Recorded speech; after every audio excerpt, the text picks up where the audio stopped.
During my day off last Tuesday, I visited my religious community in Blue Island. While we were having lunch, we were talking about our ministry and the things we do in the parish. They asked me about my life here, and they also shared about their activities over there, especially during the Christmas season. Then suddenly, one priest blurted out, "Finally, the Christmas season is over. Now, we are back to ordinary time with less activity, less pressure and stress." To which I replied, "You are absolutely right."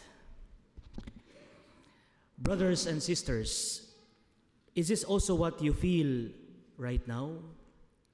I mean, did you get stressed during the Christmas season? Are you happy that we are back to ordinary time? Some of you may have the same reaction or feeling that Christmas is over and we are finally back to ordinary time. But what do we really mean by ordinary time in the liturgical calendar? The word ordinary can have an almost negative connotation. Most of us think of ordinary time as something uneventful or less important. That is not true. In fact, there can be nothing ordinary anymore because everything has been made extraordinary by Jesus after He revealed His divinity to us during His Epiphany and baptism. In other words, ordinary time in the liturgical calendar continues the revelation of Jesus' divinity, which we have witnessed and celebrated over the past few weeks. 2 Sundays ago, Jesus revealed His divinity as a baby to the Magi who came to worship Him. Last Sunday, we celebrated His baptism in the Jordan River, by which the Father in heaven declared Him to be His beloved Son. And today, at the wedding feast at Cana, Jesus made another epiphany, another manifestation and revelation of His divinity when He turned water into wine. So basically, we are still in the context of Christ's manifestation, and this will continue throughout the ordinary time.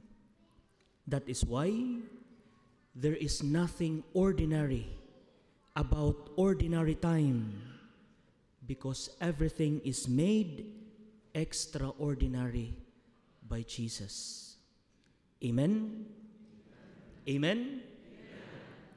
That was a very long introduction. Let me now focus on my reflection.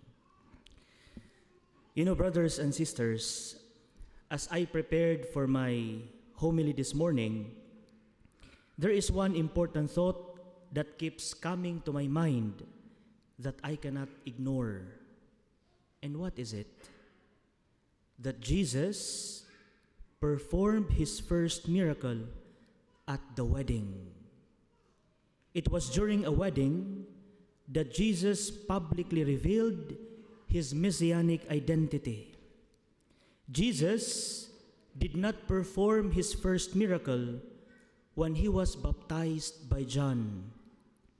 He did not perform His miracle when He was calling His first disciples. Rather, He did it when He was at the wedding. And this is not accidental. It did not happen by chance. It happened for a very specific reason, and that is to remind all married couples of the presence of Jesus in their married life. To all the couples here, remember that Jesus was present on your wedding day. He was present during your wedding reception. He was present during your happy moments, but He is also present in your moments of crisis and difficulties. There will be times that you will run out of wine in your relationship. There will be times when you run out of love, excitement, and affection for each other. There will be times when you run out of faith, hope, and trust in God because of problems and difficulties. When that happens, do not be afraid. Do not be troubled. You know where to turn to Jesus. And if you turn to Jesus, He will surely help you through this. That is why you must make room for Jesus in your marriage. It is not enough that you love each other. While it is important for you to love each other, you must also make sure that you love Jesus and make Jesus a part of your marriage. Jesus must be the center of your marriage because in difficult times, He is the only one you can turn to. So when you are having marital problems, when you are having a hard time relating or connecting with your spouse, when the excitement in your relationship is gone or fading, turn to Jesus.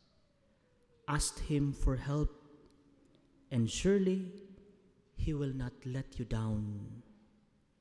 And finally, do not forget to ask for Mary's intercession.